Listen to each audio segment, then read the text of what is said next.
Hey, folks, today is Wednesday, October 17th, 2018. This is Roland Martin Unfiltered, broadcasting live from Memphis, site of the 27th Annual Freedom Awards, sponsored by the National Civil Rights Museum. Over the next hour, we'll be talking with a number of the honorees here, including Reverend Jesse Jackson Sr., who is being honored here. There's also going to be a special tribute to the Queen of Soul, Aretha Franklin. Several of her grandchildren will also be here. We'll also talk with leaders here in Memphis. Of course, all the focus in Memphis this year has been on the 50th anniversary of the assassination of Reverend Dr. Martin Luther King Jr. And so also we'll be hearing from Bill Lucy, one of the great labor leaders who was involved with the sanitation workers strike in 1968, which was the reason Dr. King came here to Memphis. We've got a fascinating hour. You want to sit right there and hold tight. Roland Martin Unfiltered. It's time to bring the funk. Let's go. He's got it. Whatever the miss, he's on it. Whatever it is, he's got the scoop, the fact, the find. And when it breaks, he's right on time and it's rolling. Best believe he's knowing. Putting it down from sports to news to politics. With entertainment just for kicks, he's rolling.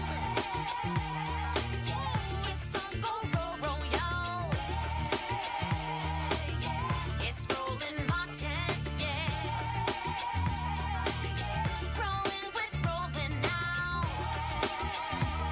He's funk, he's fresh, he's real, the best, you know he's Roland Martin now.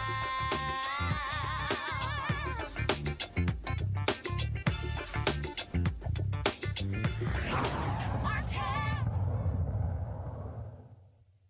All right, folks, Roland Martin here. I am broadcasting you live from Memphis, of course, at the National Civil Rights Museum, having their 27th Annual Freedom Awards taking place right here at the Halloran Center for Performing Arts and Education. And so let me just show you what's going on here. Folks are assembling here. And so if you look all over here, you're seeing folks sitting out here on the couches. You've got music that's going on as well. You got a DJ, of course. This is the red carpet that's taking place here. Folks are going to be walking down this carpet for the next hour or so. And so we're going to be talking to many of the attendees who are here. Among the honorees this year, Reverend Jesse Jackson Sr., of course, who was here 50 years ago when Reverend Dr. Martin Luther King Jr. was assassinated here in Memphis. And also Vice President Joe Biden, also one of the honorees. We were here earlier this year in Memphis for all of the events surrounding the assassination of Dr. King. We live streamed, of course, for a 3.5-day period. And so one of the things that you'll see here, and again, so let's take the camera right over here. But one of the things that you'll see here, you'll see all over, you'll see the I Am a Man signs here, and also Justice for All. The I Am a Man, of course, those were the signs that the sanitation workers wore during that strike in 1968. So you see it, of course, on the background there where you have the bar. You also see where you have the DJ as well. And so you see it all inside as well. And so, as I said, everybody's been talking about Memphis all year. Of course, we also live streamed the opening of the I Am a Man Plaza, which was dedicated to the sanitation workers, just located right across from Claiborne Temple, where many of those meetings took place in 1968 when the sanitation workers, when they went on strike. Of course, that was in February of 1968, and it was Reverend Dr. James Lawson, who was a preacher here in Memphis, who was the one who they authorized to make the call to Dr. King to come to Memphis. Last week in Los Angeles, I had a sit-down conversation with Reverend Dr. James Lawson. I can't wait to show you that conversation. And so we've spent this year talking to any number of leaders all across the organization, all across people who were familiar with Dr. King, who were associates of Dr. King as well. And so we had a great time talking with them, really getting an understanding, really, of course, of what that pier was about, what the movement was about, And so that was one of the things that, again, we were in terms of talking with them. And so one of the folks who we talked with, Bill Lucy, of course, a major labor leader who came here from Michigan. We sat down with him as well. We're going to have some of that interview with him a little bit later. And so in just a second, I'm going to be talking, of course, with Terry Freeman. She, of course, is the president of the National Civil Rights Museum. And a lot of people assume that this museum is really about Memphis. But in fact, of course, it is a national museum located not far from here, the site formerly known as Luray Motel, where Dr. King was assassinated, again, on April 4th, 1968. And so what is happening here, of course, every year they have these Freedom Awards that take place here. People come from all over the country. And so folks are lined up there. And so one of the things that is also, I think, is important, the role that Memphis played, because too often what people do is, when they're having these discussions about Dr. King's assassination, they spend so much time talking about what took place. Of course, his speech at Mason Temple on April 3rd, 1968, and of course, the assassination on April 4th. Folks forget why he was here, and that is those sanitation workers, those black men, about 1,100 black men who went on strike, demanding respect, demanding dignity from officials from the city of Memphis. And so that's why you see the I am a man signs are all over here. And in fact, there are some of those workers who are still on the workforce, who are still working for the sanitation department 50 years later. And so we had a great time talking with some of them when we were here in March. So we're looking forward to that. And so, in just 1 second, so when Terry comes down, of course, first of all, you got somebody who's walking up here. See, to his part of the problem when you're on red carpet, see folks just walk up on you like whatever. Of course, so you got Pam Alexander here, of course, with Ford Cares. And so, Pam, you also on the board of the National Civil Rights Museum. Board of the National Civil Rights Museum, and we are a major donor at Ford Motor Company of the museum. And so this, of course, 27th year, they're having this, and obviously one of the honorees, Reverend Doctor, not Reverend Doctor. We just call him Reverend. We just call him Reverend, Reverend Jesse Jackson Sr. Yeah, absolutely. You know, we partner with Rainbow Push, and he has done so much for civil rights. It is just great to see him here back in Memphis and getting this honor from the museum. It's tremendous in the reaction today from the kids this morning at the student lecture. We don't realize what a global superstar he is here in this country. You know, there were people at the museum who were just waiting outside saying, I heard he's in there, I heard he's in there.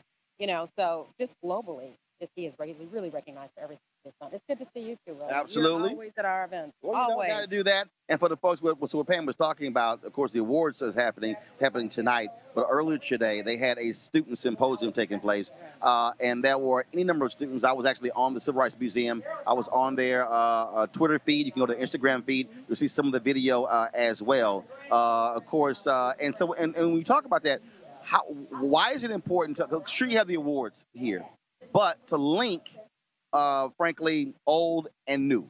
You know, it is important. And one of the questions that one of the kids asked was, how do you define activism?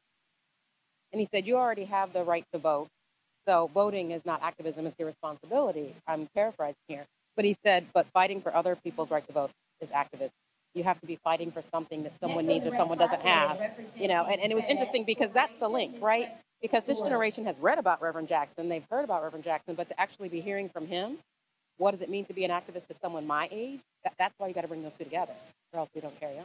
All right. Well, we certainly appreciate it. Thanks so much. All right. See you. Okay. All right, then. And so, again, folks, if you actually go to the National Civil Rights Museum, you go to their Twitter feed, if you actually go to their Instagram page as well, you can actually see some of those videos of the student forum as well. Also, if you look at use the hashtag 27th Freedom Award, so you can use that as well. And so it's one great to be here to actually see so many of our officials here and to talk to them, because one of the things that is also critically important, that it is also to give our greats their flowers while they are here. As I said, Aretha Franklin is going to be honored here. Kirk Whalum, of course, who is from Memphis. Kirk was going to be a part of that tribute as well. I saw him just a few moments ago. We'll be chatting with him in just a bit. And so right now we're going to go to a break. And then when we come back, we'll chat with more folks here on the red carpet from the 27th Annual Freedom Awards of the National Civil Rights Museum. This is Roland Martin Unfiltered, live from Memphis.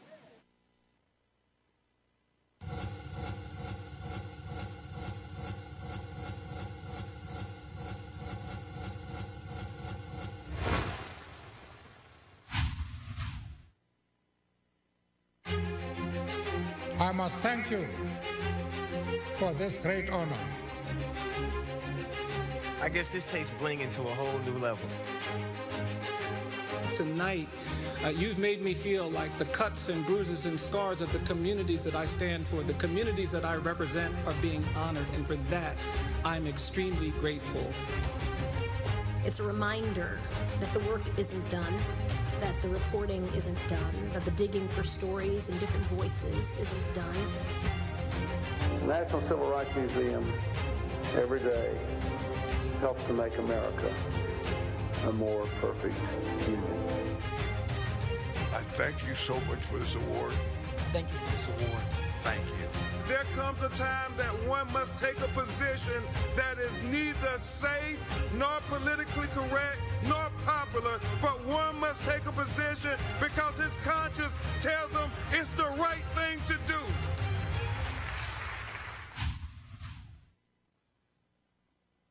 It's easy to see that this photo belongs in a museum, preserved from the past. If only the ideas behind it could be a thing of the past as well. This photo is in black and white, historical, iconic. We study it so that we don't repeat the mistakes of our past. The signs that divided us long ago have only changed their words, not their meaning. The struggles that started long before us continue today. But we've come too far to turn back now.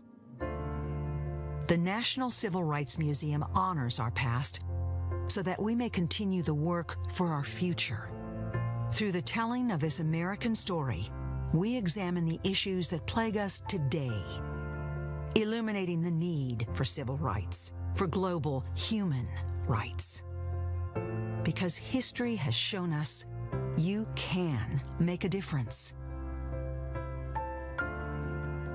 The National Civil Rights Museum, today's public square, serving as a catalyst for positive change. Be a part of that change.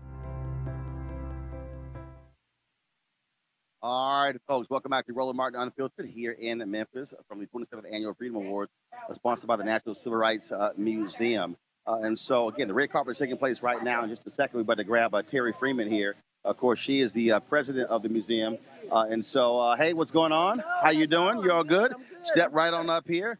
So, first of all, you should feel good about today. Yes, I do. I really do. It's always a wonderful evening. The Freedom Award is really an opportunity to bring some of not just the nation's but the world's best to Memphis and highlight the work that they have been doing in civil and human rights. And I don't think this year is any different. Why'd you choose the three honorees this year? Each of them had a connection to 1968, which is our theme. And we thought it was really important to find a mix. But, you know, years past, we've been able to honor a lot of what I would call the icons of the movement. Most of them have already been honored. Many of them are no longer with us. Reverend Jackson is still here. He hadn't been honored. It was time. And he's got such an illustrious career when it comes to civil rights. Vice President Biden, you know, he graduated from law school the day Robert F. Kennedy was assassinated. It made a huge impact on him, and we know what he's done. And Pitt Hyde, who actually was kind of thrust into this in 1968 because he had to take over the company, was picketed by, you know, folks who were upset with how the grocer was handling their employment issues. That's when he met Maxine Smith from the NAACP. They became fast friends, and he's been in it since then and really focused on education reform as well. So we just thought they were very, very worthy honorees. You obviously have had so much attention on the museum this year because of the 50th anniversary of Dr. King's assassination. What are your plans moving forward as we move away from many of the historical civil rights anniversaries? Right. So first off, yes, it's a history museum, but it's history, frankly, that continues to move forward, right? We're in these cycles. Look at where we are right now. I would say that we're in a new civil rights movement. So I think that there's a lot of the work left undone that we talked about at the 50th that continues to move forward. I think these historic elections that we are looking at this election cycle with 3 African American gubernatorial candidates, we got a lot of stuff to talk about. And so as we move forward, I expect that the museum is going to kind of try to bring this fast forward to 2018, what's going on now and what we need to be doing in the future. That's what makes the museum, frankly, come to life. It's not just about what we show, it's about how we connect it to what's happening to today. There's a placard that's in the museum, and it's from a 18-year-old girl, and it says, all I want for my 18th birthday is a voter registration card. We are seeing, obviously, a renewed interest when it comes to voting. We're also still seeing massive voter suppression take place as well. And so here we are 50 years later, 53 years after the Voting Rights Act, and we're still, I mean, literally fighting the same thing. It happened in Georgia on Monday where, again, 30 senior citizens who are African-American were going to get on the bus, the Black Votes Matter vote, and an elected official calls it, oh, I don't like that, take them off of the bus. Absolutely. We have, for the past 3 or 4 months, really been focused on Be Loud, Vote. Use your vote. We've been registering people. We've been working with other nonprofits to help educate about voting and what that is and why it's so important for people not just to register, but to actually get to the polls and vote. This whole voter suppression thing is incredibly concerning. It didn't just happen in Georgia. It happened here in Memphis for the elections that were happening in August, where they tried to shut down many of the early voting sites in predominantly African-American communities. And the NAACP came together and said, this is not going to stand, and went to court and won. So we know that these things are continuing, and they're going to continue. This is 2018, 2020, we're going to have some of the same issues. So we have to really stay on top of it. All right, we really appreciate it. Thank you so very much. All right, good seeing you. Likewise, thanks a bunch. I appreciate it.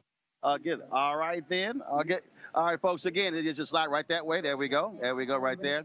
And so, again, one of the things that we have been talking about on our show, Roland Martin Unfiltered, is the issue of voting. And that was really one of the things that was really focused on today with the students as well, really getting the next generation to understand the impact and the power of voting. And so when I talk about that particular placard, I mean, tell you, of all the things at the museum, that's the one thing that still is etched in my mind since the first time I actually visited, because when you see that, all I want for my 18th birthday is a voter registration card. I mean, that is a powerful, powerful statement that's made. Again, we got more folks who are coming down here as well, including grandchildren of Aretha Franklin.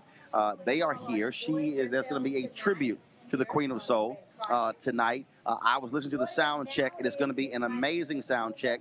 And also, so let me let all the folks know who are watching. And so the tribute here, this actually event is not going to be, it's not broadcast or live stream, but they're going to provide it to us. So this weekend, Roland Martin Unfiltered on all of our channels, Periscope, YouTube, and Facebook, we will stream this entire award ceremony. So you will see all of that.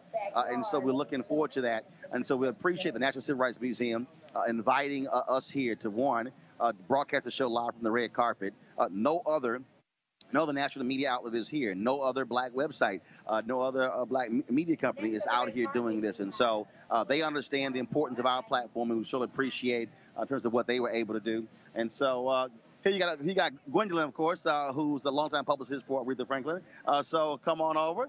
How you doing? You all good? Step right on up. Just step right here. I need one of these. All right, so, yeah.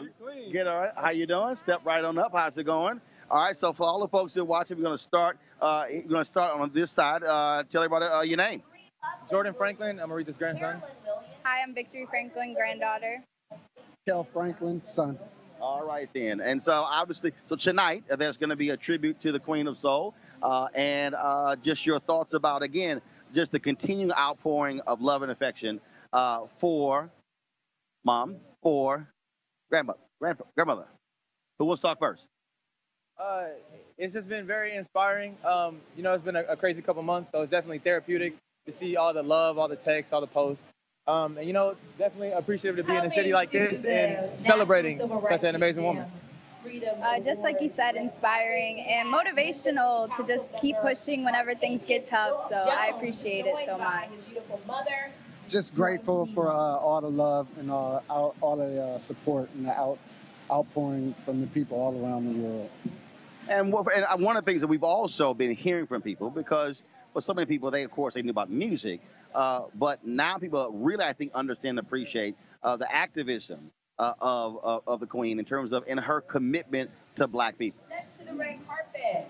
Anybody who knew her knew that she stood for Black people proud, and I appreciate that, and I just love how much she advocated for our people, for Black women, with her platform. So, yeah, I think I spoke on it a little bit earlier, but I think, you know, what she did, especially in the time that she did it, for Black people and for women, I think is extremely admirable. And something about my grandma is, she never talked about what she was doing. She was more about her action. And so a lot of people don't know about the things she stood up for and the social injustices she stood up for. But that's what we're here for, to let that be brought to light. And obviously, again, when you talk about that level of activism, when you see folks today, getting involved. I mean, whether it's Aretha Franklin, whether it's Ruby Dee, whether it's Ossie Davis, Harry Belafonte. I mean, you have a long line of African Americans who understood that they were more than just entertainers. And so when you hear Laura Ingraham say to LeBron James, just shut up and dribble, and he says, no, I'm not going to do that. I mean, this is a long history of Black folks saying we will use our art to also speak to our issues. Correct. I think that should be an ongoing process. We have to stand up for ourselves. We have to show that we will be respected at all times and that we will not just shut up and dribble. We have something to offer, and it's to be respected. All right, then. Well, it's certainly good to see y'all. I heard some of the sound check a little bit earlier. It's going to be an amazing tribute, and so we're looking forward to it. So thank you so very much. Thank you. All right, thanks a lot. All right, then. So again, folks, the son as well as the grandson and granddaughter of the late Queen of Soul, Aretha Franklin. So we're looking forward to that tribute. Trust me, it is going to be an amazing tribute. Also, again, as I said earlier, Kirk Whalum is one of the folks. Of course, he is from Memphis. Internationally known saxophonist, my favorite artist. I tell everybody, anything Kirk puts out, I buy first. And so we can't wait to also chat with him on the red carpet as well. Again, we'll also be hearing from some of the honorees, and so we can't wait to do that as well. But we're going to do this here. Before we do that, I was in Memphis earlier this year preparing for MLK 50. And we had an opportunity to sit down with Bill Lucy. For many of you likely have never heard of Bill Lucy. We think about our civil rights greats. Of course, we know about Reverend Dr. Martin Luther King Jr. We know about Andrew Young. We know about Hosea Williams and Reverend Jackson. We know about, to some, Diane Nash and others. But the reality is, there were other people, the likes of Reverend Dr. James Lawson and Bill Lucy, who played a huge role when it came to the issue of civil rights. Ask anybody in the labor movement, and they know exactly who Bill Lucy is. And so here was our conversation that took place at the National Civil Rights Museum with the great labor leader, Bill Lucy. Bill, being in here, being Memphis, the meetings, the conversations, all of these things, what does it bring you back to? Well, it brings me back, Roland, to a point in my life where I learned the value of men who worked hard, yet the system denied them an opportunity just to be men. And I look at the photographs on the wall and think back as to what these men risked just to be treated with respect and dignity. And for me, it made the argument that I was one of the lucky ones, really sort of standing on their shoulders, having an opportunity to not only help them be better men, but helping workers in general understand what it meant to struggle for just an opportunity to raise a family, to be a breadwinner, and to be treated with respect and dignity for the work that you did. And that's an incredibly humbling experience. But it also provided me with an opportunity to be able to talk this message and take this message and this movement to other people in other places. Where were you in 68? Were you based here? Were you working elsewhere? How did you come to play a role in the sanitation workers strike and what was happening in Memphis? I was assigned here from Detroit, Michigan, the day of the strike. I arrived here the night of the 11th and was on the line with the men as they decided not to go to work the morning of the 12th. So from day one, I was here. The strike lasted 67 days. I had the highest parking bill for short-term parking in the history of the organization. I parked at the Detroit airport short-term because it looked like it was only be 2 or 3 days. I came back 67 days with a $500 short-term parking bill. So, this was for not just black workers, but the lowest paid of black workers, an incredible struggle that they decided to take. It was not something that the union decided for them. They had simply spent enough time working with a lack of respect that they felt themselves they were entitled to, and they decided what they were going to do. And in contrast to a lot of the glory statements, what they said was, we want two things. We want to build a union, and we want the workers to afford that union so it could do what we wanted it to do. And that was the story that underlined this whole struggle. And for myself and other staff people, we learned a valuable lesson from them. I cherish the time I had to work with these men and respect them as men, which was a part of their struggle.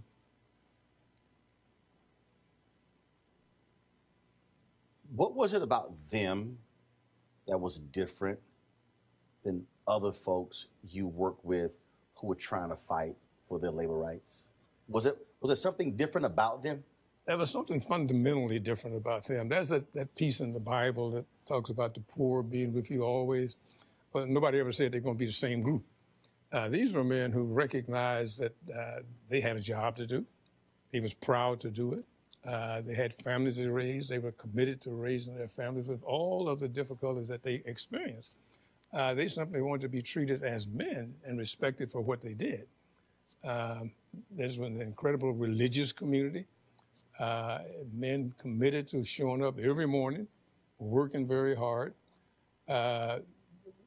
irritated by the fact that they couldn't get a simple problem solved. We weren't talking about 50 cents more an hour or $5 more. We were just simply talking about the issues that generated disrespect in them as they worked.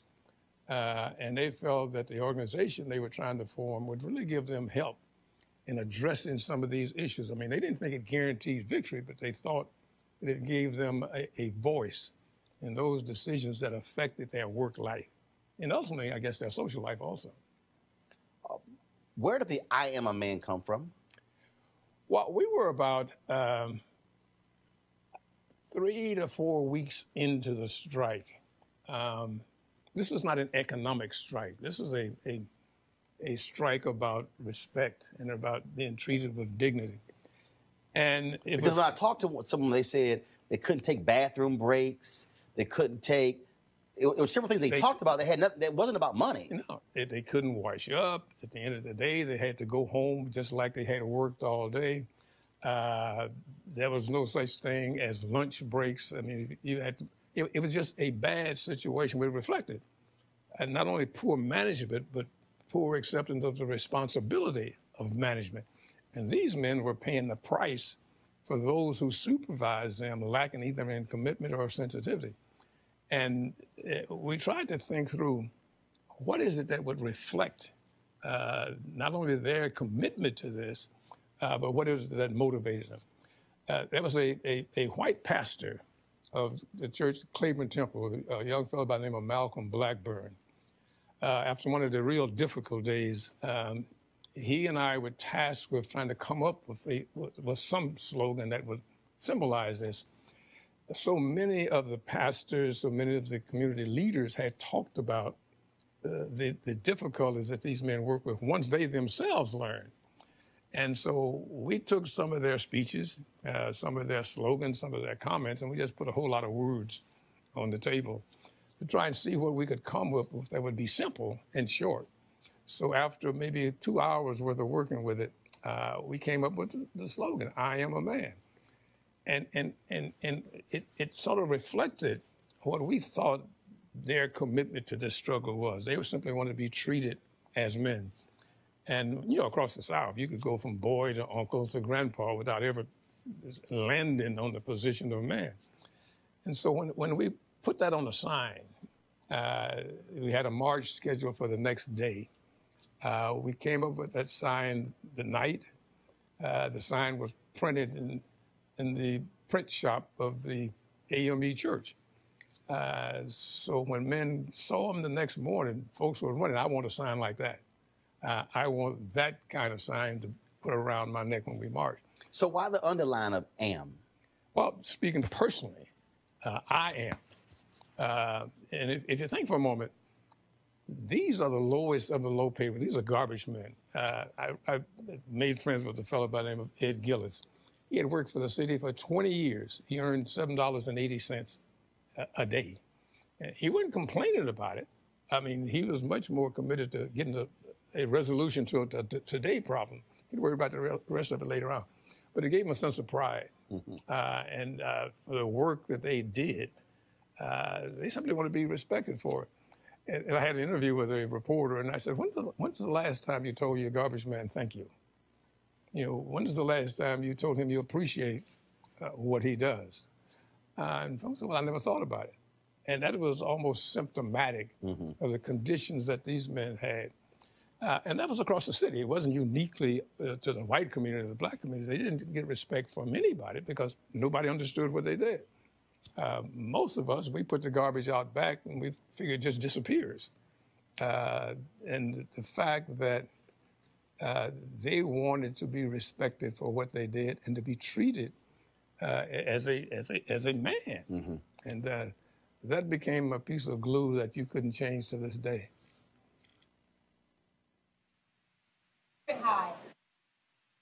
All right, folks, welcome back to the red carpet, the 27th Annual Freedom Awards, put on by the National Civil Rights Museum. So let's check this out. So let's say you are here and you're taking photos or things along those lines, but then you want to be able to print your photos. So what you can do is you can utilize one of our sponsors, freeprints.com. They are one of the top photo services, bar none, more than 100,000 five-star ratings. You can download their app from Google Play or even from the iTunes store as well. And again, for a very nominal fee, you can get 1,000 prints of 4x6s. And so again, a lot of people still want to use actual photos, and because as opposed to just always being able to email somebody or text it to them. And so what you do is download the app, freeprints.com, download their app. Then you're able to actually print photos directly from Instagram, from Twitter, or from Facebook as well. And so for me, look, I got lots of fans, and so they want me to autograph photos. A little hard to autograph a digital photo. And so use freeprints.com and do this here. When they ask how'd you hear about it, put in the code Roland. Put in the code Roland. That's a special code that you use. So they know exactly that our viewers, our fans are actually utilizing the service. So again, freeprints.com, download the app from Google Play, from iTunes as well. All right, folks, as I said, we're here in Memphis in about 30 to 45 minutes, of course. The 27th Annual Freedom Awards will actually begin, and the person who is actually hosting the Freedom Awards is Michaela Angela Davis. And, of course, Michaela, of course, she is a journalist, she's activist, she's all that sort of stuff, and she doesn't like perms. Welcome to the red carpet. She's Miss Art Natural. What's happening? What's up? How are you? Oh, so you got the black and gold memo? Yes, I did. I got my Dapper Dan memo. Oh, yes, your Dapper Dan memo. Okay, but you know, we've been in the alpha. You know, it's black and gold. Okay, I got it. I'm so happy to match you, and I'm so happy to be on the carpet with you. So you're hosting tonight? I am. This is my second year, and what a year. Roland. Like this was a destination. I felt like I was going to Disneyland. Like it's a destination to just get filled up with hope and history. And Memphis is like the heart of America, you know. And I feel like if we can get things right here, then we can get things right in America. And I was struck last year when I came here, understanding where Memphis sits in the country. It's Tennessee, it's Arkansas, Mississippi. Like this is where poor white folks, poor black folks come together. So, yeah. And as Reverend Jackson said today, this is Calvary. You know, this is where we lost our king, but we found something else. And there's something powerful about being here. So, yeah. Well, one of the things also, I mean, you're still dealing with a lot of these issues. I mean, recently they had a trial that took place where many of the activists in the city were being, spied upon, if you will, by the police department. You still have folks who are demanding equity and equality when it comes to contracts. The fact that you have this majority black city and you still have black folks who do not have their lion's share of contracts.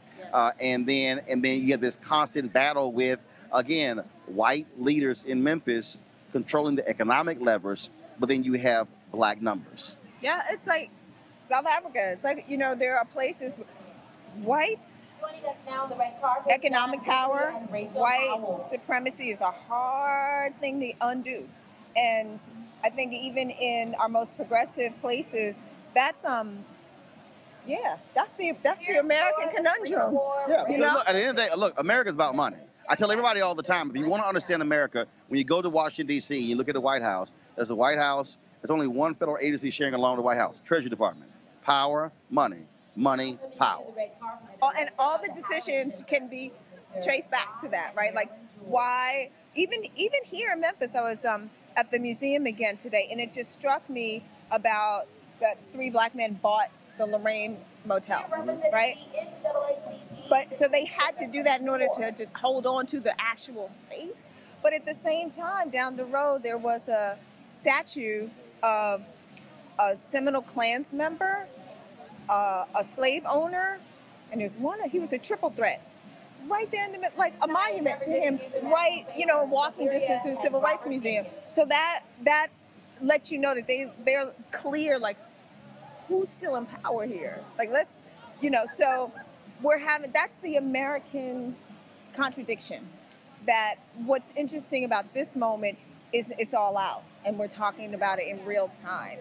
That white power and white structures that have oppressed everybody, particularly poor white folks. And I think that's what's interesting about it. And they don't even realize it. They do not, because it was a strategy to make them feel that they were at least over black folks. Things are bad, things are hard, but at least you're not that. It's a diabolical but really genius strategy in how to keep money in people's pockets. I mean, you made poor white people overseers, and they still feel like they're overseers. But then when you move past them, meaning all the way to the White House, there's a lot of resentment, we're going to hold on to at least this. So it's a reckoning moment. I'm hopeful. I'm hopeful because the day started with some young people that are about it, doing working around folks, not really so interested in deconstructing the system, but creating new ones. So I'm filled with hope. Mm-hmm. But, you know, I haven't turned on the news today. I haven't. Like something's happening today. I know. I haven't looked at my social media feed. I don't know what's going on. I just wanted to be in this moment. So, yeah. Last question for you. We, of course, have a midterm elections coming up. And it was very interesting in this state when Taylor Swift came out and said that she was supporting the Democratic nominee for United States Senate. And folks lost their mind because they thought, she was appealing to white conservatives. Then, of course, you have the number of African Americans who are not asking for permission, who are mobilizing and organizing, young men, young women, and they are making it clear because a lot of them, 1829, set out in 2016, and I think folks realize because they got caught up in two evils, Clinton, Trump, they're the same. Now all of a sudden they went, you know what? Now we realize that was dumb. that was done, and it wasn't the lesser of two evils. It was crazy. It was one crazy and one. It was not, and that narrative that it was the lesser of two evils was also a diabolical strategy. It was not equal. It was never even close. And they'd rather hold on to some kind of ideal than know that this. I mean, I don't think any of us knew how much of a hot mess it was going to be. We didn't know we were going to have children in cages.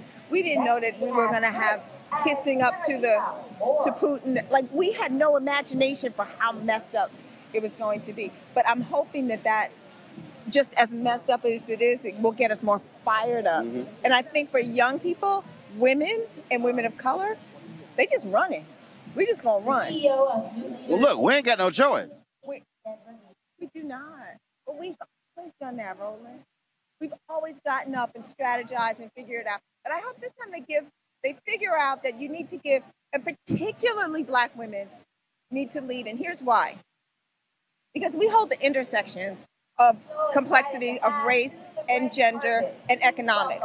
So it's just more efficient to have more of us leading because we have a more well-rounded idea of how things work.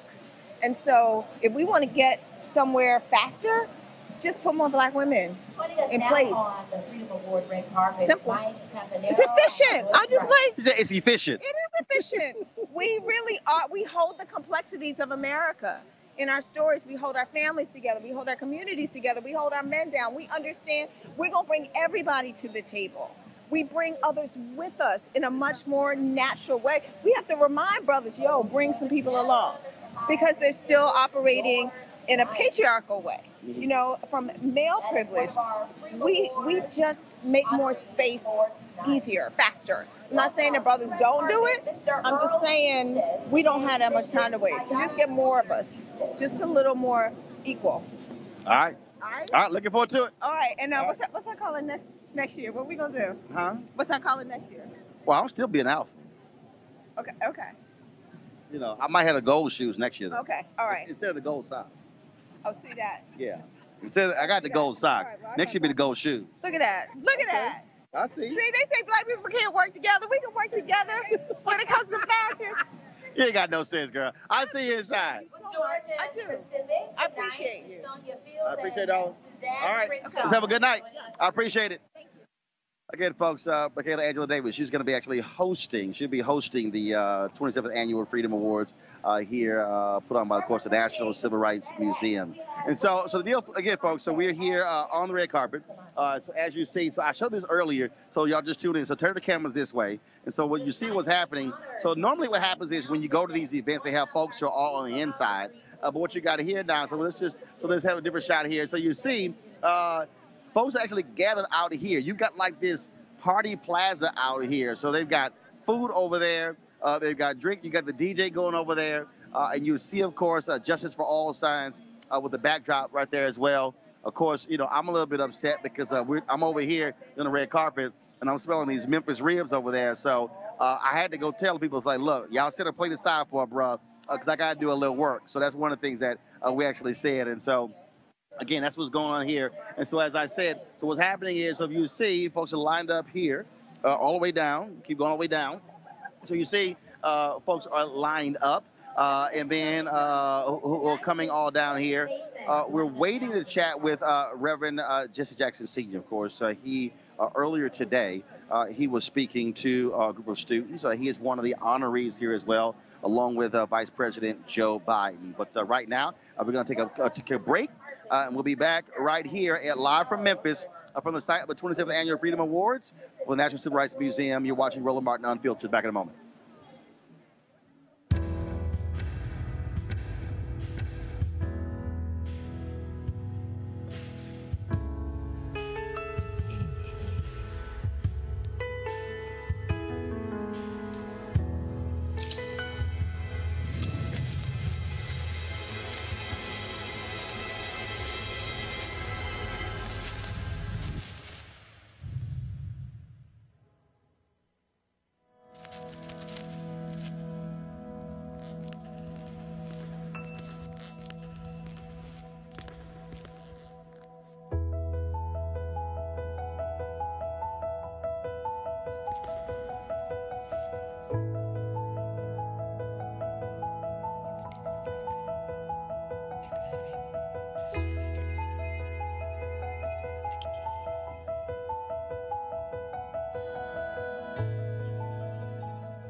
It was the 31st of August in 1962 that 18 of us traveled 26 miles to try to register to become first-class citizens. The National Civil Rights Museum is an American story. Sit with Rosa Parks on the Montgomery bus.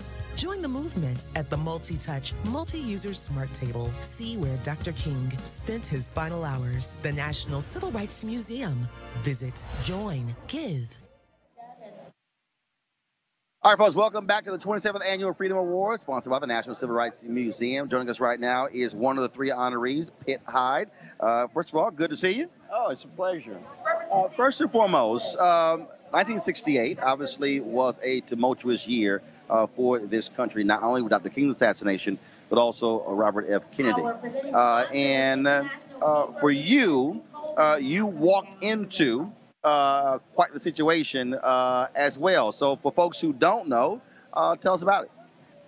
68 was obviously a tragic year for our city and our country with the assassination of Dr. King.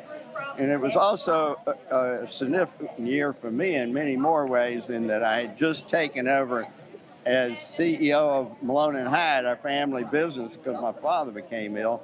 And so here I was at 26 trying to run this company, and we had this tragedy take place. One good thing that came out of 68 with me was that Maxine Smith, who was the head of the NAACP at the time, she was leading a group, and they were picketing their neighborhood supermarket, which happened to be one of our stores.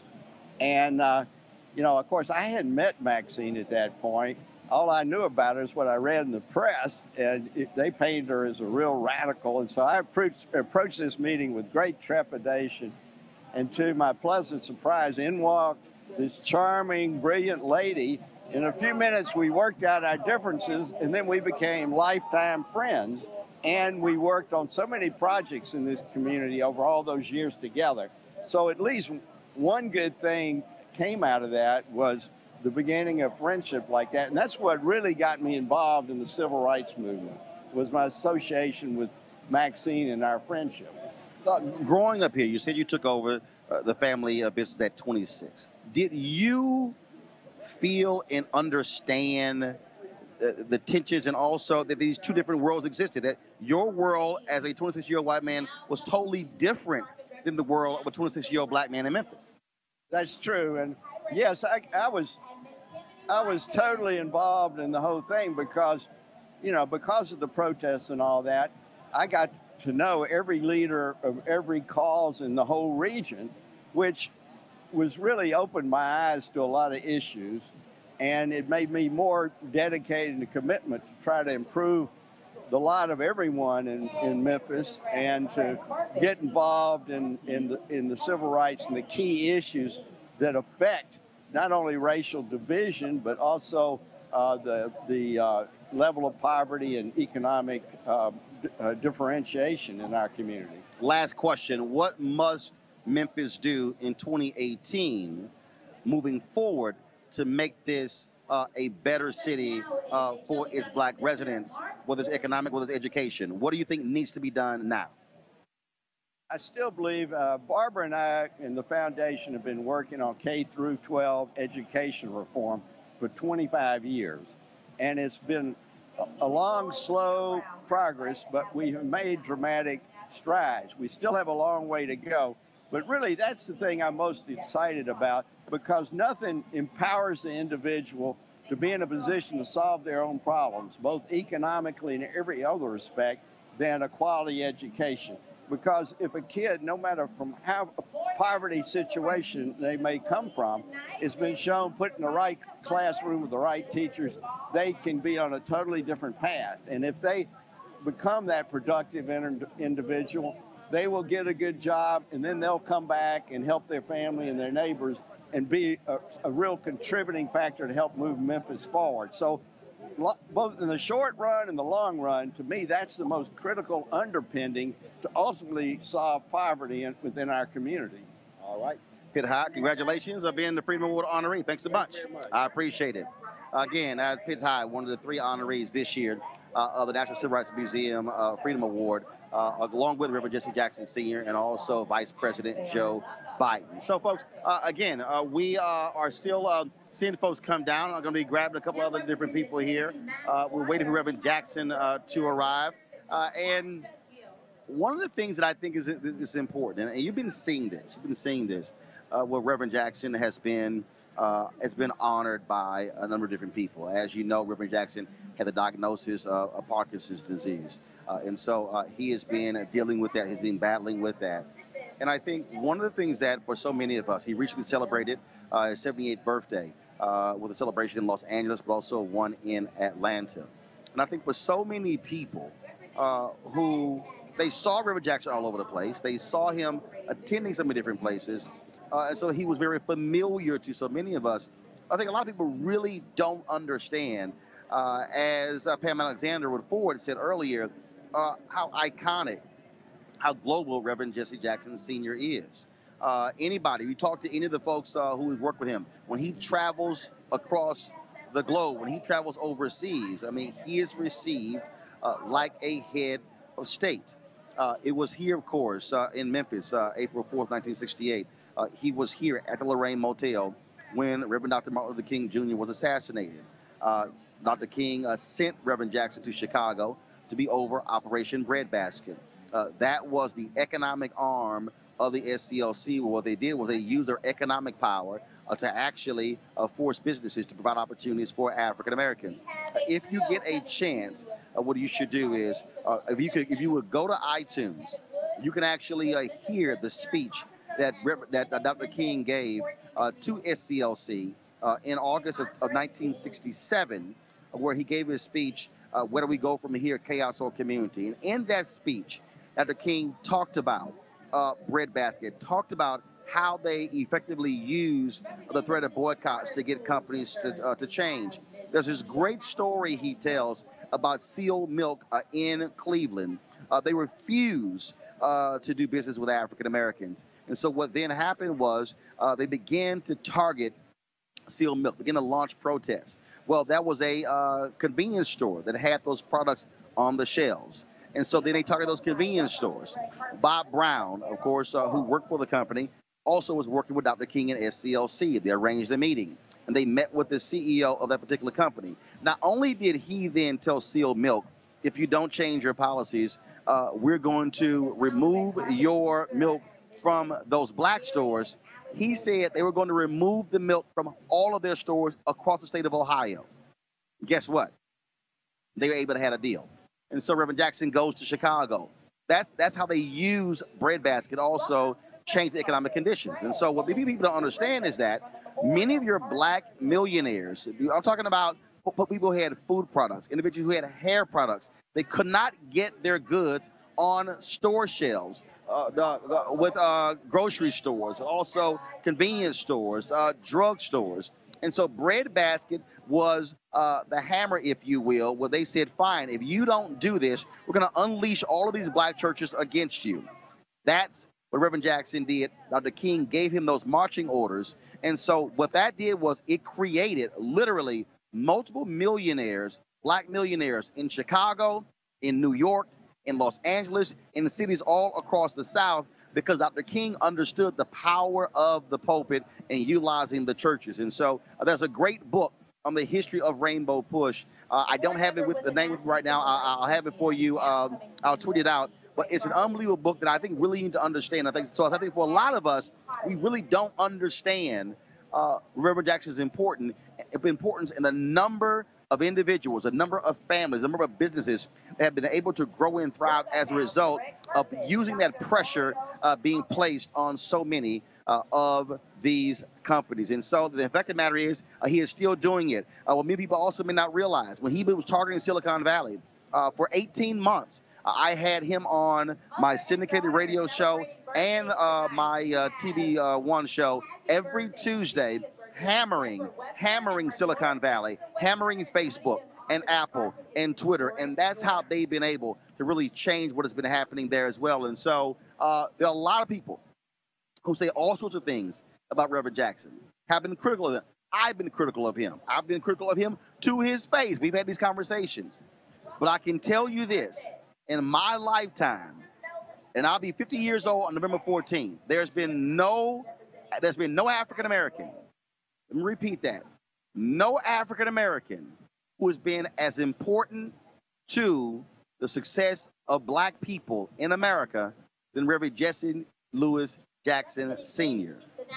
I don't care who you put up, the record is clear. And so we certainly appreciate, of course, National Civil Rights Museum honoring Reverend Jackson here as well. Folks, we go to a break right now. We come back, more from the red carpet here in Memphis, the 27th Annual Freedom Awards. You're watching Roland Martin Unfiltered.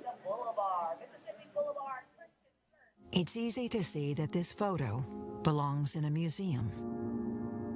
If only the ideas behind it could be a thing of the past as well. The signs that divided us long ago have only changed their words, not their meaning. But we've come too far to turn back now. The National Civil Rights Museum honors our past, serving as a catalyst for positive change. Be a part of that change. It was the 31st of August in 1962 that 18 of us traveled 26 miles to try to register to become first-class citizens. The National Civil Rights Museum is an American story. Sit with Rosa Parks on the Montgomery bus. Join the movement at the multi-touch, multi-user smart table. See where Dr. King spent his final hours. The National Civil Rights Museum. Visit, join, give. Got it. All right, folks, welcome back. Welcome back to the red carpet here in Memphis, the National Civil Rights Museum. And so we're about to end this, but to shut this down, and then we're actually going to go inside for the program. And so here's what's also going to be happening. We're not going to be live streaming the program. I'm going to be doing backstage interviews with all the different honorees and catching them backstage.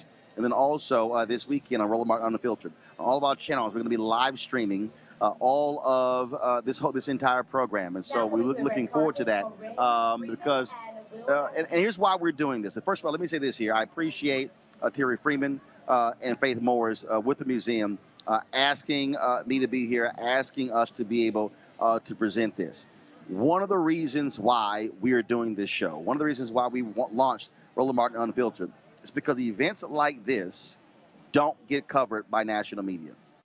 Events like this, no one pays attention to. They happen all across the country.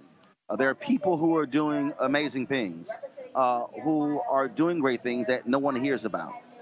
And then this is important because, and this is critical, when you look at what's happening in media, especially on black media, especially black television networks, look at what's happening with black websites. We're so locked and loaded on entertainment, on reality shows, that too many of our people are not being fed information, not being fed historical information as well. And so by us being here, we're providing a window into another world, frankly, for African Americans. And so this weekend, we're going to take this, we're going to actually be able to edit it, and then this weekend we're going to stream Saturday and Sunday the 27th Annual Freedom Awards. And so we certainly appreciate that. Also, some of the interviews we'll be doing here as well. And so I want you to stay tuned for that. Now, tomorrow, folks, you don't want to miss this here. Tomorrow, I'll be leaving Memphis tomorrow morning very early, and I'll be in Los Angeles 1 hour. Great debate, sitting down with Jason Whitlock of Fox Sports. Jason has ticked off a whole lot of black people with his thoughts on a variety of issues. Well, I'll be talking to him tomorrow, just the two of us, one-on-one, asking him the questions you have been wanting answers to. And we'll also be broadcasting live from LA on Friday as well. I'll be there for a Taste of Soul. Some 350,000 African Americans, they are going to be at Taste of Soul in LA. And so we're looking forward to being able to share all of that with you. And again, that's why this show matters. And so, again, I'm about to leave this here, but to run us out and get to work. I want to thank all of you for watching as well. Don't forget, folks, to support Roland Martin Unfiltered.